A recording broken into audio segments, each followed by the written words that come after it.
Welcome to our TAO dog practice. I'm Steph, this is my dog River, and we have a beautiful pose to share with you all today. You will learn different ways to practice this pose with your dog, the benefits, and why it's so important to teach your dog. Let's get started. As we begin our practice, you'll want to have a quiet, comfortable space for you and your dogs, a yoga mat to share with your dog, and some kibble or small treats. Go ahead and come over to your yoga mat. You can invite your dog over and ask them to lay down beside you. If your dog is excited as we begin, you can also allow them to wander about your space. Coming to your comfortable seat, shifting around just a little bit here. Good, and then coming to stillness.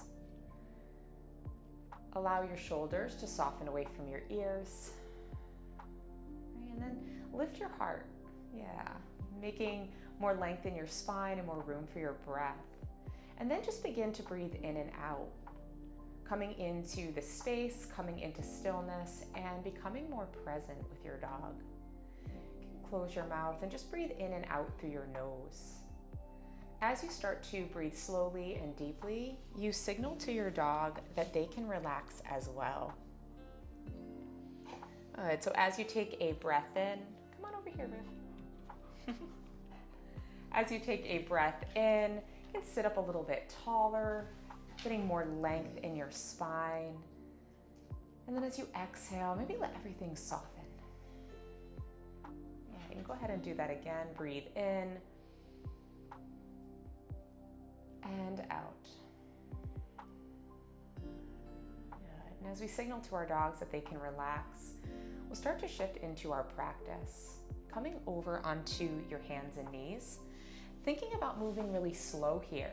Our dogs are our mirrors. If we move quickly, they'll move quickly. If we move slow, guess what? They'll move slowly and stay calm with us. So shifting forward into your tabletop to learn today, which is Camel Pose. I'm gonna come right up onto our knees. You can let the tops of your feet land right on your mat, or if you prefer to get a little stretch in the arches of your feet, you can leave your feet curled under, your toes curled under. You may want to put a pillow or fold up a blanket under your knees for some added padding and support. As we come into camel, I'm going to think about your foundation. So your knees, your shins, your feet are all connected to your mat, holding you up nice and strong. Your knees are about hip distance apart. And as we begin, I want you to think of connecting, right? Your thighs and to your lower belly into your glutes. So here you're going to go ahead and shift your thighs forward just a bit, drawing your lower belly up and in. You're getting this little tuck in your hips, and then let your glutes come into it. Give them a good squeeze. There you go.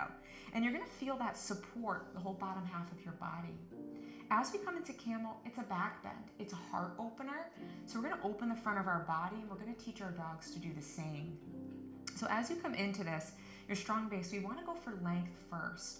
So go ahead and take your hands on either side of your spine. So your thumbs are going to rest on the muscle along your spine, and your hands can wrap around your waist. Draw your elbows in towards each other. Your chin can be out in front of you, slightly lifted. And then as you're drawing your elbows together, you'll begin to get this opening in the front of your body. Take your hands and start to draw them downward. Your hips are shifting forward slightly, glutes are engaged, strong in your lower half. Now start to lift up even taller. Yeah, peeling your ribcage away from your hips, making more length in your spine. And from here, go ahead and lift your chin, maybe to the space where your wall and ceiling meet, and feel that opening in the front of your body, and you're in camel. Yeah, breathing in and out, opening the whole front of your body. Getting that stretch. If you feel like you'd like to, you can lift your chin even more, bringing in more of a back bend. Good, and then coming back up nice and slowly. Good, coming back to neutral, and then go ahead, drop your hips back. We'll take a brief child's pose to stretch out our back and support our lower spine here. Reaching forward, let your head drop down. Good, and as you do this, notice what your dog is doing. Notice if your dog is starting to settle in. Maybe your dog is wondering what you're doing and getting a little silly with you. Good, and then walk your hand to kneeling. So thinking about camel pose in our body, right? We're really strong in our lower half, supporting that beautiful opening in your spine. And again, you can go as far back as comfortable. Or you may just lift your chin, right? And that's where you find your opening. So we're gonna do this with our dogs. And what we're gonna do is come into our camel pose and teach them to lift their head just like we lifted our head and open up the front of their body. So let's do that. Go ahead and grab some kibble or treats for your dog. And as you're doing this, thinking about the strong base for your dog. Our dogs will be in a sit, which is a little different than us kneeling.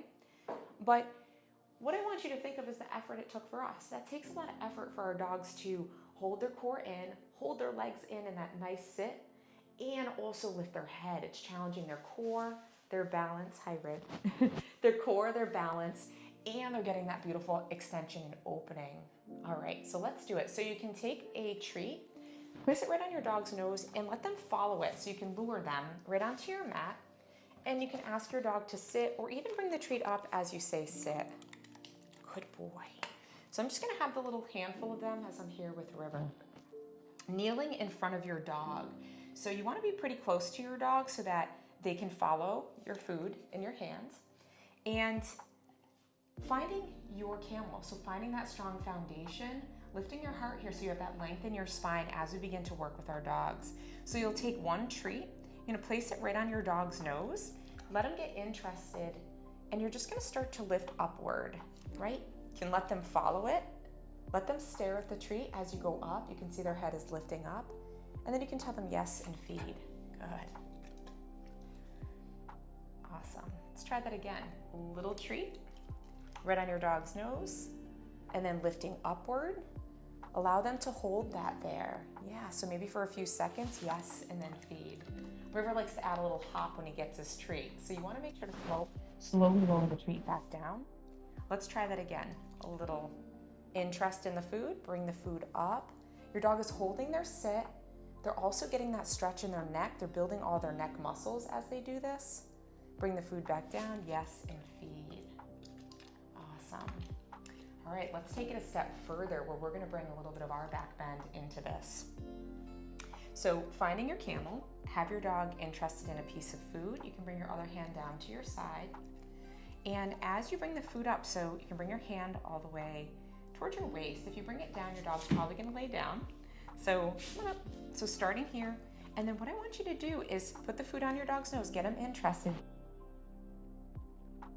Upward, good, and reaching up. Inviting in that lift to your own chin. Your dog is looking up at the treat. You can tell them yes, and then slowly lower down.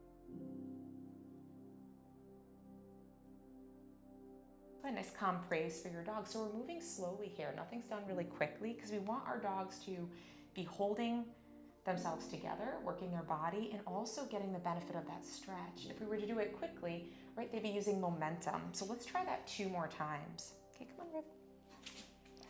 You can also try a different hand. So we'll keep this hand. I'm using my right hand. It doesn't matter, you can use right or left. Ask your dog to sit. Food goes right on their nose to get interested. Start to lift up. You can kind of peek at your dog as you lift. Your hand's gonna come right about above your head. Tell them yes, and then slowly lower down. Beautiful. Good, let's switch sides so that we get that stretch. So we're adding an arm movement into our camel. Eventually, you can take your hand even back and reach back down for behind you, right? Put your hands right there, or you can reach back, maybe reach back for your heels. And I'll show you how to add that piece in too. So have your dog sit. River, come sit. Good. Just gonna try the other hand. It might be a little different on this side for your dog. So ask your dog to sit. River, sit. Good boy. I'm gonna take my treats in the opposite hand this time. Food right on my dog's nose, get him interested, and then nice and slow. So you want it to be really slow. So your dog's watching the food, maybe you lift up, start to bring in your own back bend. So you're doing that with your dog. Go tell them yes, and feed.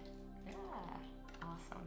You can give your dog a little break and give yourself a little break here. Maybe moving around, coming off your knees, have a quick seat. You can ask your dog to just lay down for a moment. Good, and we're gonna add on a little bit here. So as your dog grows in this practice of this pose with you, you can start to bring your hand back, But since our dogs are following our hand, this is where the dog training comes in. When your dog is following your hand and it drops behind, well, most likely they're going to drop their chin to follow your hand back down. But what we want to teach our dogs is to keep holding that extension while we go back a little bit. So I'm going to show you just how to start that. We invite in calm touch. So important that when you put your hands on your dogs, that they feel like they can trust you, that it's invited, and that they feel safe when you do that. So this is a beautiful way to start to bring this into your relationship with your dog. So let's have our dogs sit again. So you can just ask them to sit. I'm gonna start with maybe your treats in the same hand and just take one right between your fingers to work with. And you'll start to let your dog get interested in that. Just like we just did, slowly bring the food up. And then with your free hand, you'll just touch underneath your dog's chin. Notice how River dropped his chin and acknowledged my hand was there. That's okay. I'm just gonna go back, I'm gonna reintroduce it so you can pull your hand down and back up. Stopping right here, just allowing him to accept my hand, and you can do this with your dog. Yes, and feed.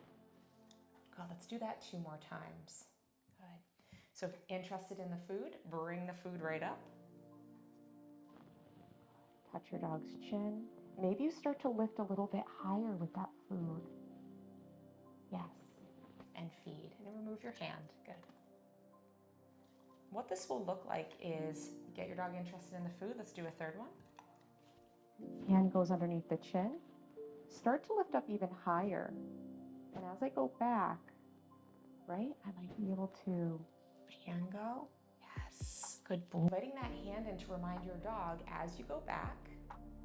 So your dog's interested in the food. Good. Right there. As you go back, start to bring your hand down behind you. Right? Good. Good job, River. Good. To eventually, you can bring your hand all the way back, kind of let that hand go, and come right into your fullest expression of camel. And continuing this practice. So starting with your dog, just getting them to follow the food. Invite in your hand lift, and then start to practice at the same time. You're going back as your dog is going back with you. So thank you all for being here, practicing with us today, and we'll see you real soon back here at TAO Dog Yoga.